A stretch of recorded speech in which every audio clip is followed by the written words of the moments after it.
Selamat sore pemirsa, apa kabar bisnis Anda hari ini? Kita berjumpa kembali dalam eView, program yang menyajikan perbincangan hangat mengenai perkembangan ekonomi, investasi, dan kebijakan. Selama 1 jam ke depan, eView akan hadir dengan tema Tapering of the Fed jadi kenyataan di Januari 2014. Anda bisa mengirimkan opini dan saran melalui akun Twitter kami @mnc_bc. Saya Angga Saraswati, inilah Economic View.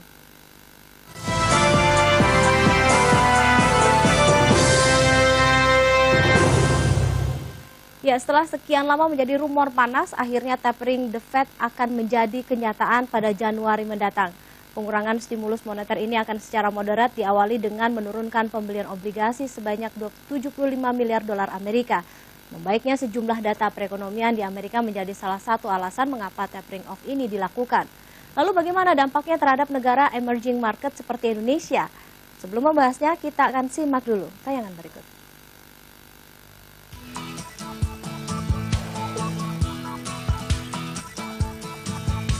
Bank Sentral Amerika, The Federal Reserve, akhirnya mengumumkan akan mulai mengurangi program stimulus besar-besarannya mulai Januari 2014. Langkah tersebut diambil karena The Fed menilai adanya perbaikan dalam ekonomi dan pasar kerja Amerika. Dalam pertemuan FOMC diputuskan bahwa The Fed akan mengurangi rencana moderat laju pembelian aset, sehingga Bank Sentral hanya akan mengeluarkan 75 miliar dolar Amerika per bulan untuk pembelian obligasi mulai Januari 2014. Jumlah ini turun dari 85 miliar dolar Amerika per bulan yang telah dibelanjakan selama 1 tahun sebelumnya. Stimulus ini dalam upaya untuk menurunkan suku bunga jangka panjang guna merangsang pertumbuhan dan pekerjaan.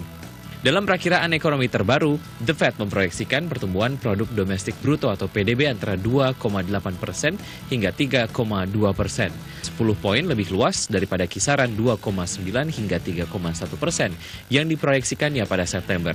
The Fed juga memproyeksikan tingkat pengangguran yang saat ini mencapai 7% akan jatuh menjadi ke kisaran 6,3% hingga 6,6% pada akhir tahun depan.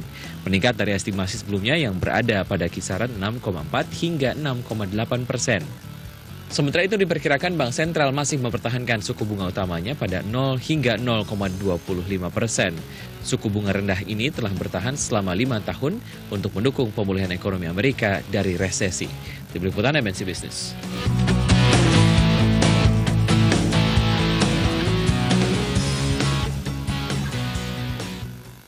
Seperti yang kami sampaikan, hari ini eView akan membahas tema tapering of the Fed menjadi kenyataan di Januari 2014. Dan sudah hadir di studio Bapak Albertus Christian Kusuma, beliau adalah Senior Research Analyst dari Monex. Selamat sore, Mas Christian. Ya, kemarin ini cukup ramai pemberitaan bagaimana akhirnya the Fed memutuskannya di bulan ini begitu ya, akan ada tapering off di Januari 2014. Pada saat itu bagaimana sebenarnya pasar merespon berita ini, Mas Christian? Sebenarnya reaksi pasar relatif lebih senyap ya, lebih tenang gitu dibanding ekspektasi sebelumnya. Hal ini terlihat dari pergerakan pasar obligasi US Treasury. Reaksi awalnya sempat melonjak hingga ke 2,92% untuk tenor 10 tahun. Kemudian akhirnya stabil di bawah 2,9%. Nah ini berarti kan 10 basis poin lebih rendah dibanding shock pada saat pertama kali The Fed memberikan sinyal untuk tapering off di bulan Mei atau Juni ya. Nah, hal ini mengindikasikan bahwa mungkin market kali ini udah lebih prepared gitu. Lebih siap, dan juga hal positifnya adalah pada FOMC meeting kemarin diumumkan bahwa tapering itu bukanlah tightening. Jadi pemangkasan stimulus ini berbeda dengan arah suku bunga Amerika. Jadi di sana Bernanke memberikan penjelasan juga bahwa meskipun terjadi tapering yang selanjutnya akan tergantung data ekonomi. Bukan pengetatan berarti ya? Iya, jadi arah kenaikan suku bunga selanjutnya ini kemungkinan akan dipertahankan lebih lama dibanding yang dijanjikan sebelumnya. Hal ini kita market mengambil kesimpulan tersebut dari pernyataannya bahwa tingkat suku bunga dekat 0% akan tetap dipertahankan sampai angka pengangguran itu di bawah 6,5% atau lebih lama dibanding itu. Padahal pernyataan sebelumnya hanya disebutkan sampai 6,5%. Tapi pada pernyataan yang terakhir disebutkan meskipun angka pengangguran tembus 6,5%, tingkat suku bunga 0% masih tetap dijamin. Apakah diumumkannya soal tapering off ini di Desember ini menandakan atau memberikan rasa lebih aman sebenarnya, atau menghilangkan rasa ketidakpastian, menghilangkan keraguan-raguan investor yang selama ini kan berbulan-bulan sepertinya terus dihantui kapan ini tapering off, berapa jumlahnya begitu, sampai akhirnya di akhir tahun diumumkan oleh The Fed. Akhirnya ketidakpastian ini apakah akhirnya hilang gitu, Mas Christian?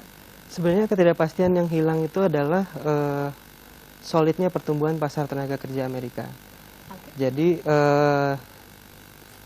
validasi pertumbuhan, momentum pertumbuhan pasar tenaga kerja itu sudah mulai terlihat. Jadi kisarannya 150.000 non-farm payroll sampai 300.000 dari periode setahun terakhir. Kemudian juga dari isu fiskal. Kesepakatan antara Paul Ryan dari Republik dengan Murray dari Senat Perwakilan Demokrat ya, itu berhasil menyediakan stabilitas fiskal untuk 2 tahun mendatang. Dan juga kita perhatikan di sana sudah mulai ada kompromi di Kongres Amerika, dan ini menghilangkan ketidakpastian sehingga The Fed lebih leluasa untuk melakukan tapering. Kemudian yang ketiga adalah berkurangnya perbedaan antara survei angka pertumbuhan pendapatan rumah tangga dengan survei pendapatan non-farm payroll ya, pertumbuhan pasar tenaga kerja yang lebih luas. Jadi di sini sudah lebih terlihat outlook-nya atau arah ekonominya sudah lebih jelas. Nah, untuk bagi pelaku pasar sendiri, apakah ini cukup meyakinkan sebenarnya bahwa arah recovery-nya sudah mulai terlihat? Iya, jadi dengan indikator-indikator tadi ya, terutama setelah The Fed dengan beraninya menyatakan bahwa pertumbuhan ekonomi sudah sesuai estimasi, dan jika tidak ada perubahan secara dramatis dalam 3 atau 6 bulan ke depan, kemungkinan tapering ini akan tetap berjalan secara bertahap. Dan angka 10 miliar ini sebenarnya lebih kecil dibanding ekspektasi pasar. Jadi stimulus masih tetap ada, tapi recovery sudah mulai semakin solid. Yang tadinya kan market hanya berharap, tapi kini menjadi kenyataan bahwa ekonomi udah semakin pesat gitu. Untuk dampaknya sendiri ke perekonomian Amerika apa nih? Kalau akhirnya secara moderat terus dikurangi stimulus ini, apakah ekspektasi pertumbuhan ekonominya juga akan jadi semakin kencang? Nanti kita bahas ini di segmen berikutnya, Mas Christian. Baik pemirsa, jangan beranjak dari tempat Anda, IView masih akan kembali setelah jeda berikut.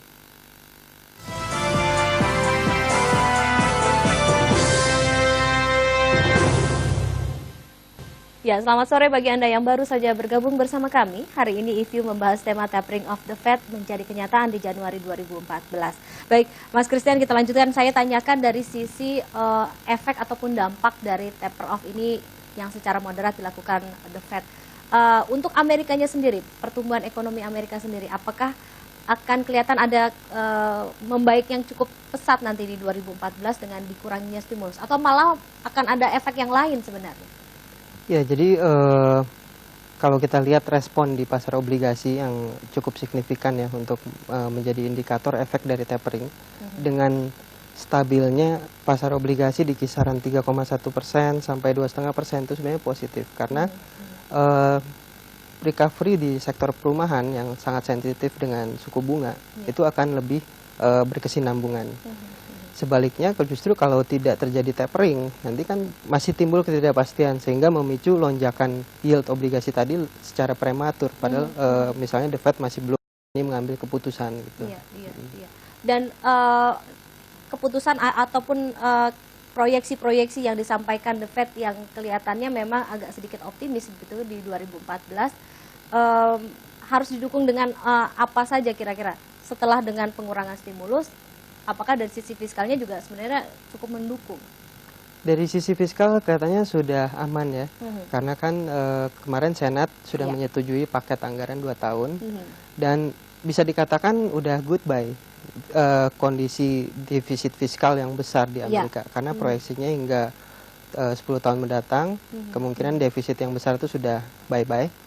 Kemudian kita tinggal menunggu validasi momentum pasar tenaga kerja. Jadi kita amati pertumbuhan angka non-farm payroll bulanan. Kalau stabil di atas 200.000, berarti memang estimasi The Fed berjalan mulus. Di mana momentum pasar tenaga kerja tidak terganggu meskipun terjadi pemangkasan stimulus. Sehingga otomatis memang data inflasi nanti akan meningkat. Karena kan kemarin yang menjadi ganjalan sebenarnya satu, angka inflasi inti melalui laporan Core PCE Deflator itu kan masih di 0,9% annually. Nah itu jauh di bawah target The Fed dan masih lebih rendah dibanding rata-ratanya di 1,5%. Tapi The Fed kemarin melihat indikator inflasi ini hanya temporary. Karena seiring dengan membaiknya pertumbuhan non-farm payroll tadi, aktivitas lapangan kerja akan memicu kenaikan inflasi. Gitu. Apakah upaya dengan melakukan pelonggaran moneter yang sudah dilakukan cukup lama oleh Bank Sentral cukup membuahkan hasil? Sekian lama dilakukan stimulus ini, apakah sesuai dengan ekspektasinya bahwa akhirnya di tahun kesekian inilah akhirnya akan ada pergerakan yang cukup membaik sebenarnya dari perekonomian Amerika? Ya, memang tujuan dari stimulus quantitative easing ini adalah untuk menjadi jump start perekonomian atau untuk menjadi titik awal yang mendongkrak pemulihan laju ekonomi. Memang tidak langsung, setelah 5 tahun kita baru mulai melihat dampaknya ya. Dan memang ini akan menjadi tema di 2014. Jadi temanya mungkin nanti adalah pemulihan ekonomi secara globally, tidak hanya di Amerika, di mana proyeksi pertumbuhan GDP untuk global mungkin dari 1,1% sebelumnya, direvisi naik jadi 1,9%. Dan ini mungkin akan menular juga ke negara emerging. Berarti sebenarnya efek yang akan diterima lebih positif sebenarnya, tidak seperti yang ditakutkan kemarin-kemarin ketika tapering off akan dilakukan. Bisa dilihat sebenarnya beberapa negara emerging market kan cukup tertekan gitu ya dari sisi nilai tukar terhadap dolar. Setelah taper off ini diumumkan dan akan dilakukan, efeknya yang paling akan terasa bagaimana sebenarnya untuk negara-negara emerging market? Ya, jadi yang menjadi kunci kenapa tapering off ini malah menjadi positif, reaksinya kebalikan dibanding ekspektasi pasar ya. Karena The Fed berhasil menyediakan forward guidance yang clear. Forward guidance ini panduan moneter ke depannya. Jadi sebelumnya kan market berekspektasi bahwa tapering ini merupakan awal dari siklus kenaikan suku bunga, normalisasi rate.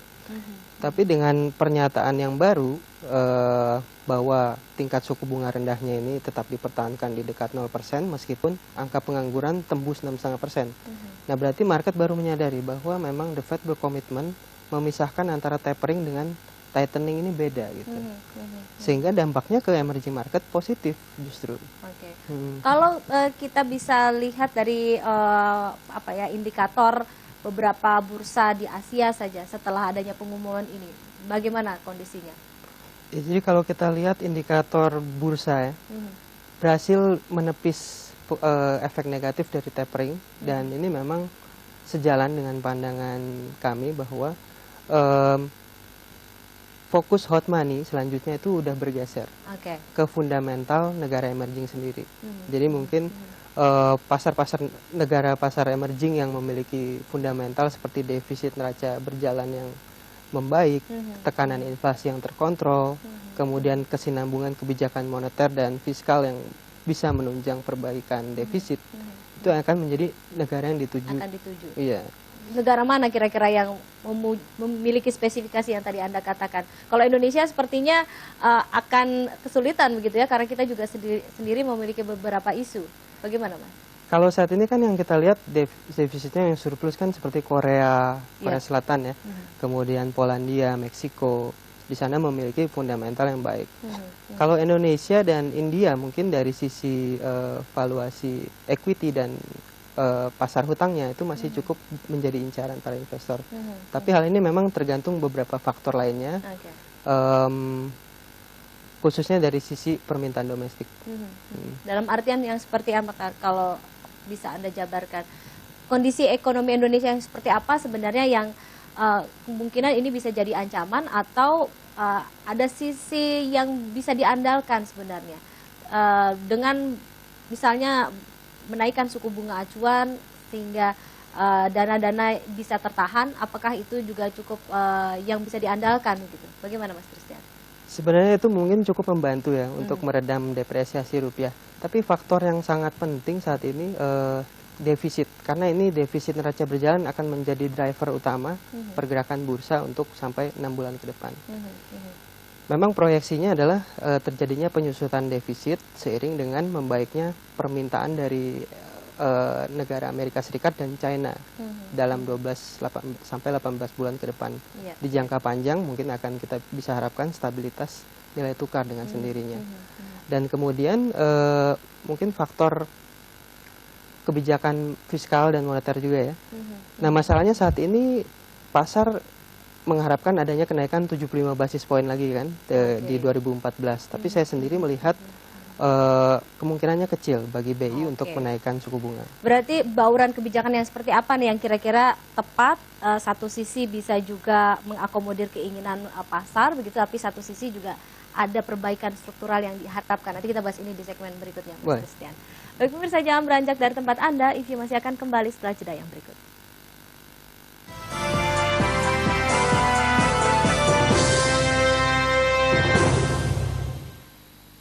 Menyaksikan IView bersama saya Angga Saraswati. Pemirsa, pemerintah mengaku siap mengantisipasi dampak dari kebijakan The Fed yang memangkas nilai stimulusnya hingga 10 miliar dolar Amerika per bulan. Menteri Keuangan optimis kebijakan pemerintah dan Bank Indonesia akan memperkecil efek negatif dari dampak pemangkasan nilai stimulus tersebut. Langkah untuk memperkecil defisit transaksi berjalan yang dilakukan pemerintah dan Bank Indonesia, diperkirakan pemerintah akan mampu mengantisipasi efek negatif dari kebijakan pemotongan stimulus oleh The Fed yang baru akan diberlakukan pada Januari mendatang.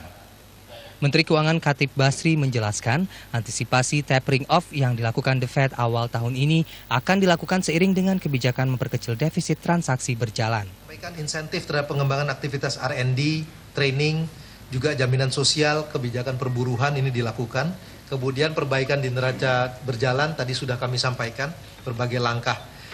Dan juga penting adalah rencana aksi penyederhanaan kemudian berusaha untuk UMKM, misalnya dengan pajak 1% dari UMKM. Meski kebijakan ekonomi lanjutan yang diarahkan untuk mengurangi defisit transaksi berjalan tidak besar, namun pemerintah yakin stabilitas ekonomi di tahun depan akan memberikan peluang yang lebih baik seiring positifnya pertumbuhan Amerika. Jakarta, Raharjo Patmo untuk MNC Business. Baik pemirsa, kita lanjutkan kembali berbincang mengenai tapering of the Fed menjadi kenyataan di Januari 2014. Masih bersama Bapak Albertus Christian Kusuma, Senior Research dari analis Monex Investindo Futures. Baik Mas Christian, kita spesifik bicara dari sisi Indonesianya terlebih dahulu. Apakah kita sudah cukup siap sebenarnya? Tadi kalau dari pernyataan Menteri Keuangan sebenarnya sudah cukup siap. Tapi bagaimana sebenarnya pasar melihat kondisi yang seperti ini? Dari pasar sendiri sebenarnya melihat fundamentalnya seperti yang saya jelaskan sebelumnya ya. Jadi saat ini yang menjadi peranan penting bagi pasar adalah bagaimana respon kebijakan pemerintah untuk merangsang laju investasi dan tingkat pertumbuhan ekonomi yang lebih stabil. Dan misalnya larangan ekspor mineral SBY. Nah ini mungkin jauh lebih penting ya. Karena ketidakpastian ini bisa menimbulkan isu struktural yang baru dan mempengaruhi kondisi defisit. Di tengah nilai tukar yang lagi nggak stabil dan trade balance yang masih timpang, tentunya jika diberlakukan larangan ekspor secara full, ini akan berdampak negatif pada rupiah. Sehingga saat ini mungkin pasar untuk jangka pendek akan menunggu hasil keputusan mengenai larangan ekspor ini. Memang kalau kita cermati revenue ekspor dari ekspor mineral ini sebenarnya hanya relatif kecil ya, di bawah 5% lah dari total keseluruhan revenue. Yang lebih penting justru mungkin palm oil, batu bara, dan juga palm oil, batu bara dan mineral lainnya seperti non komoditas ya. Jadi 45% lebih dari 45% itu di sektor non komoditas. Jadi sektor-sektor ini yang justru akan lebih berpengaruh jika terjadi larangan ekspor. Jadi kalaupun sebenarnya dilakukan tahun ini begitu, benar-benar akan komit dilakukan, sebenarnya tidak akan lebih banyak, tidak akan berpengaruh cukup besar sebenarnya. Kalau tadi Anda katakan ini akan bisa mempengaruhi defisit current account kita, berapa besar sebenarnya efeknya yang akan ditimbulkan, Mas Christian?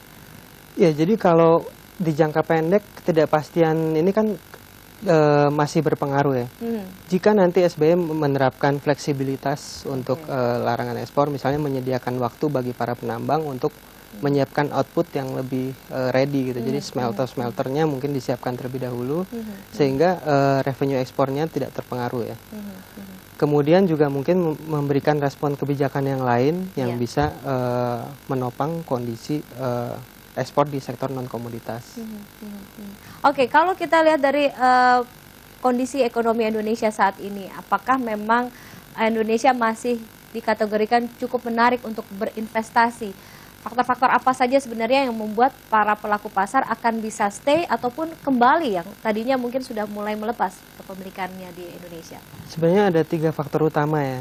Yang pertama ini probabilitasnya memang masih medium tapi high impact, yaitu faktor peningkatan permintaan dari Amerika dan Cina, karena ini bisa mendongkrak revenue ekspor dari sektor non komoditas maupun komoditas secara keseluruhan. Kemudian yang kedua adalah hasil pemilu 2014 nanti berjalan dengan mulus, sehingga ini akan mendongkrak laju investasi swasta dan mungkin menarik kembali minat capital inflow ya. Dan kemudian yang ketiga adalah sektor rumah tangga. Sektor rumah tangga ini mungkin perlu mengatasi efek dari kondisi pengenatan moneter, kenaikan BI, dan sehingga kita bisa harap jika nanti investor melihat adanya kestabilan pertumbuhan spending dari sektor rumah tangga ini di atas 5%, maka itu akan tetap menahan arus investasi di dalam negeri. Oke, tapi itu tampaknya tidak akan bisa terlihat dalam jangka waktu pendek begitu ya. Kalau dilihat dari beberapa kebijakan yang dikeluarkan, terutama mungkin dari sisi Bank Indonesia, ini kan terlihat sekali bahwa akan adanya pengetatan. Anda tadi katakan malah ekspektasinya mungkin akan ada lagi kenaikan suku bunga acuan. Bagaimana? Apakah ini baru akan bisa terrealisasi mungkin setelah 6 bulan ataupun mungkin malah setelah berganti pemerintahan? Makanya ekspektasi saya sendiri sih sebenarnya akan ada pemangkasan minimal di semester kedua 2014 dengan asumsi defisit neraca berjalan itu mulai menyusut secara signifikan dalam jangka pendek ini sampai jangka menengah. Tapi yang menjadi kunci adalah bagaimana larangan ekspor mineral ini terhadap nilai tukar kan. Karena dampaknya negatif jika terjadi depresiasi nilai tukar berlebihan, maka BI tidak punya pilihan lain, mungkin terpaksa menaikkan kembali BI rate. Selain itu juga jika defisit neraca berjalan ini tidak segera menyusut dalam 3-6 bulan ke depan atau kita butuh 2 kuartal, maka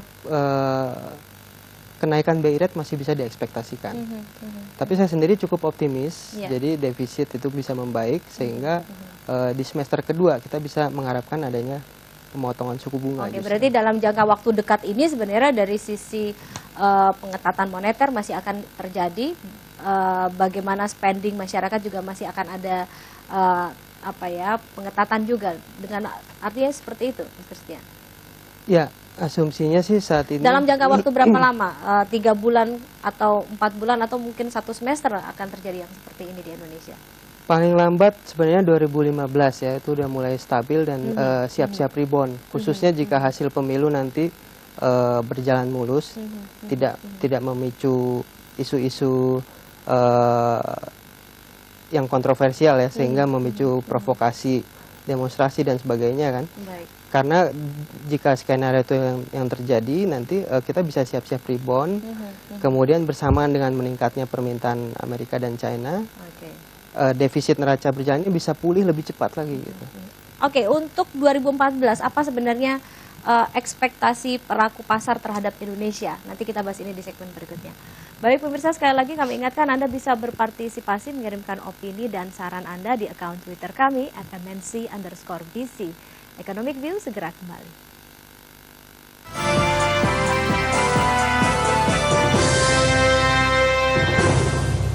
Ya, kita lanjutkan kembali berbincang mengenai tapering of the Fed jadi kenyataan. Masih bersama kami Bapak Albertus Christian Kusuma, Senior Research Analyst dari Monex Investindo Futures. Saya tanyakan dari sisi persepsi ataupun ekspektasi para pelaku pasar. Apa yang terlihat sebenarnya untuk tahun 2014? Tadi dikatakan beberapa ekonom memperkirakan untuk pertumbuhan ekonomi Indonesia saja akan ada sedikit koreksi begitu ya, walaupun pemerintah masih optimis.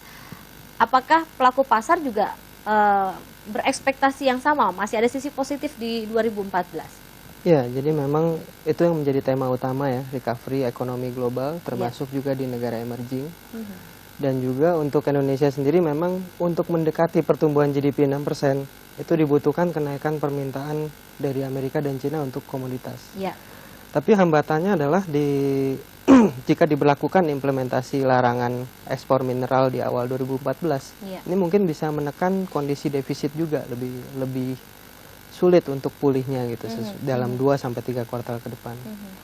Jadi dengan kata lain, apakah pelaku pasar masih berhati-hati sepanjang 2014 ini?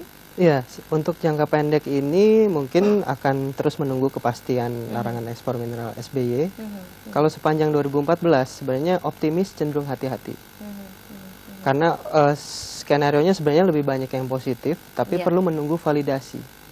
Beberapa data ekonomi, khususnya defisit neraca berjalan, bagaimana tingkat pertumbuhan investasi swasta setelah pemilu, kemudian juga data-data keras lainnya seperti di pendapatan sektor rumah tangga, apakah bisa mengatasi kondisi kenaikan BI rate, seperti itu. Kalau dari fluktuasi rupiah sendiri, kalau sepanjang tahun 2013 ini kan cukup bikin ketar-ketir dan cara penghitungan finansialnya juga jadi sulit begitu ya. Apakah hal ini masih akan terjadi di 2014 kalau Anda lihat? Ini juga memang masih terjadi secara gradual karena tapering the Fed itu masih akan terus berlanjut hingga akhirnya ditarik sepenuhnya pada kuartal ketiga 2014. Bagaimana rupiah bisa mengatasi kondisi tapering dan prospek normalisasi suku bunga Amerika ini adalah kondisi defisitnya tadi. Jadi jika defisit berhasil membaik sesuai ekspektasi, sehingga BI mungkin lebih leluasa ya untuk melakukan manuver-manuver moneter, sehingga pertumbuhan bisa kembali dijaga untuk mendekati level 6%. Oke, kita masih akan lanjutkan bicara soal ekspektasi pelaku pasar ini di segmen berikutnya. Kita harus jeda terlebih dahulu. Baik pemirsa, semakin menarik saja perbincangan kita, namun kita harus jeda terlebih dahulu. Review segera kembali.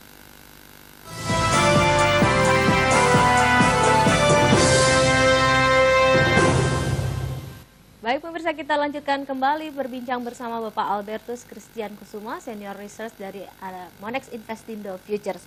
Mas Christian, saya ingin lanjutkan lagi dari sisi ekspektasi para pelaku pasar.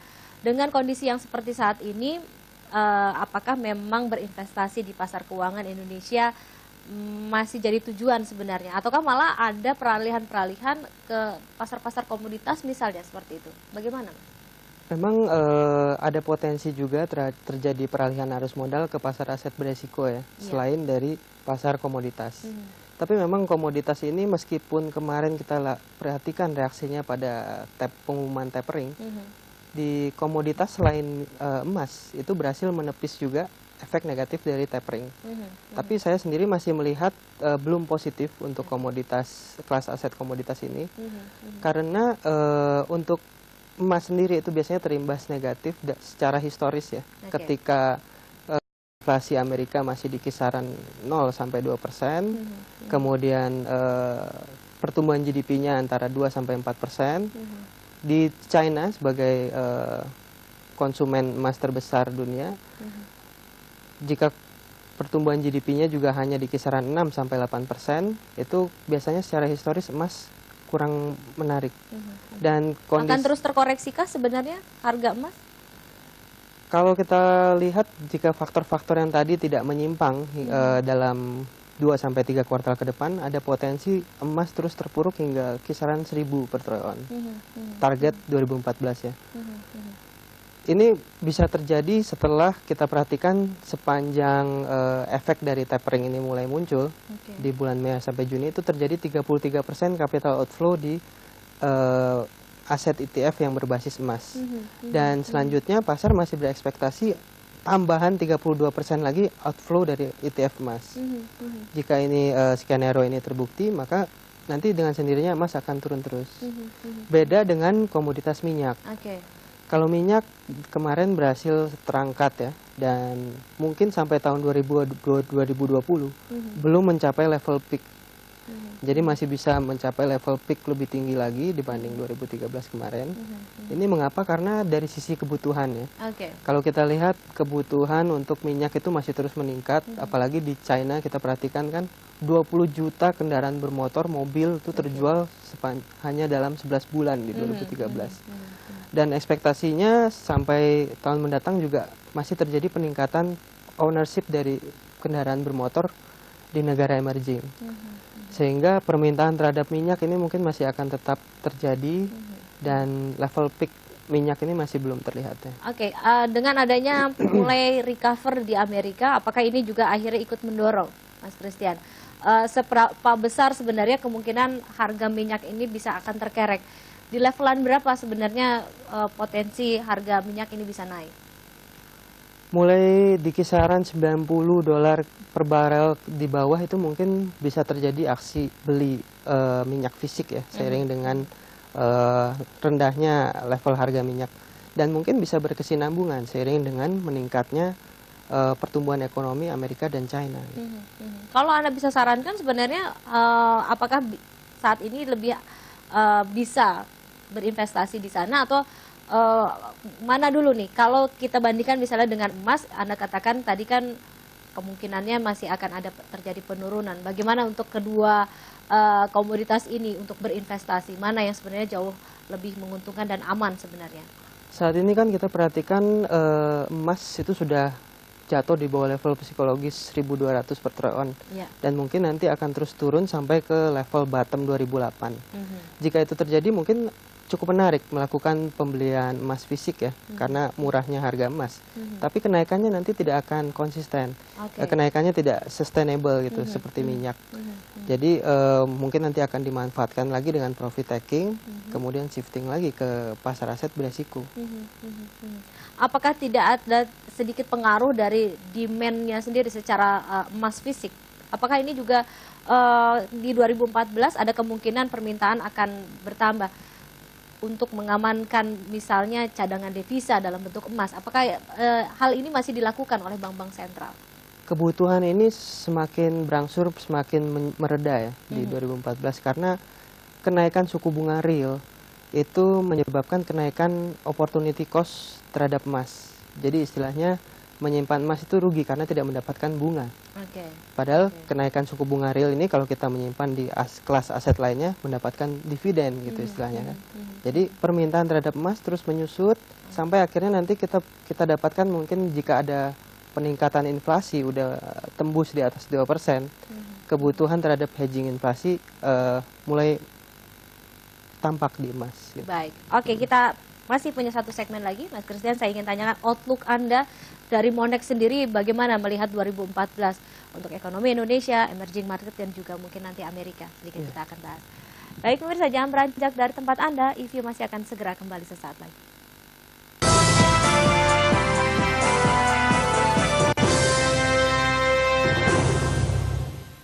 Ya, terima kasih Anda masih setia bersama kami. Sudah hampir 1 jam kita berbincang dan tidak terasa sudah di penghujung acara. Mas Christian, kalau dilihat dengan tapering of the Fed ini, apakah akhirnya akan berdampak cukup signifikan pada perekonomian global secara keseluruhan? Adakah perubahan-perubahan yang akan terlihat cukup baik sebenarnya untuk kawasan emerging market, Amerika sendiri maupun Indonesia? Bagaimana? Sebenarnya terlepas dari tapering ya, kondisi ekonomi ini bisa mencapai kesinambungan meskipun terjadinya pemangkasan stimulus jika nanti kita mendapatkan validasi lebih lanjut di atas momentum pertumbuhan pasar tenaga kerja, kemudian kestabilan dari defisit untuk negara emerging, khususnya juga Indonesia. Kemudian bagaimana respon kebijakan secara global. Saat ini kan kondisi inflasi kan masih di bawah tren rata-rata ya. Sehingga bank sentral global juga masih bisa secara agresif menerapkan suku bunga rendah sampai pertumbuhan ekonomi mencapai istilahnya itu escape velocity. Jadi bisa lepas dari efek negatif tapering atau pemangkasan stimulus. Untungnya memang kondisi inflasi saat ini masih tertekan ya. Jadi bank sentral seperti The Fed bisa memangkas stimulusnya tanpa harus menaikkan suku bunga gitu. Jadi bukan berarti akan adanya pengetatan dari sisi moneternya begitu ya? Iya betul. Jadi efeknya ini akan terus menopang pertumbuhan ekonomi sehingga ekspektasinya saat ini masih positif. Indeks-indeks saham global seperti Dow Jones, S&P dan peluangnya seperti di indeks Nikkei Jepang ya, itu cukup bagus saat ini. Bisa meroket lagi sekitar 30% di 2014. Hal yang berbeda malah terjadi di Indonesia. Kalau bank-bank sentral lain masih bisa mempertahankan suku bunga rendahnya tadi, sedangkan kalau kita tampaknya harus ada penyesuaian dengan adanya kenaikan. Apakah ini juga masih akan berlanjut kalau Anda lihat di 2014? Ya, outlook-nya untuk 2014 inflasi mungkin akan lebih terkontrol dan perlahan-lahan mulai menurun ya. Kemudian defisit juga perkiranya membaik, makanya ini asumsinya BI rate mulai bisa dipangkas di semester kedua 2014. Dan mungkin ini akan menjadi menarik lagi bagi hot money karena hot money kan lebih selektif memilih negara emerging yang memiliki fundamental defisitnya lebih stabil dan inflasi yang bisa terkontrol. Sehingga ini sebenarnya positif ya. Oke, untuk informasi-informasi seperti ini, apakah memang pelaku pasar harus lebih jeli lagi untuk mendapatkan informasi? Bagaimana sebenarnya Monex bisa memberikan informasi ini lebih jelas sehingga di tahun 2014 ke depan ini pelaku pasar sudah bisa berancang-ancang begitu untuk menghadapi beberapa proyeksi. Bagaimana, Mas? Sebenarnya kita di Monex itu ada program Monex Investor Club. Nanti untuk yang terdekat ini di 22 Februari 2014 ya. Itu nanti kita menghadirkan pembicara Fauzi Izan, kemudian trader treasury dan beberapa trader berpengalaman lainnya yang akan memberikan outlook 2014. Kemudian ini kan kita tema acaranya trading for a living. Jadi outlook tadi bagaimana caranya supaya bisa menghasilkan profit yang nyata gitu. Jadi 2014 walaupun beberapa agenda akan berlangsung begitu, mudah-mudahan ini tidak akan menyurutkan minat untuk tetap berinvestasi di Indonesia begitu ya. Iya, betul. Baik Mas Christian, terima kasih atas diskusinya, sukses untuk Anda. Kita akan lihat bagaimana kelanjutan dari berita tapering off di Amerika ini. Terima kasih sudah hadir bersama kami. Sama-sama. Baik pemirsa, demikian EView edisi hari ini berbincang mengenai tapering of the Fed jadi kenyataan di Januari 2014. Anda tetap pastikan Anda tetap menyaksikan EView yang hadir setiap hari Senin hingga Jumat pukul 5 sore hanya di MNC Business, the first business channel in Indonesia. Akhirnya saya Angga Saraswati serta kerabat kerja yang bertugas mohon undur diri. Sampai jumpa.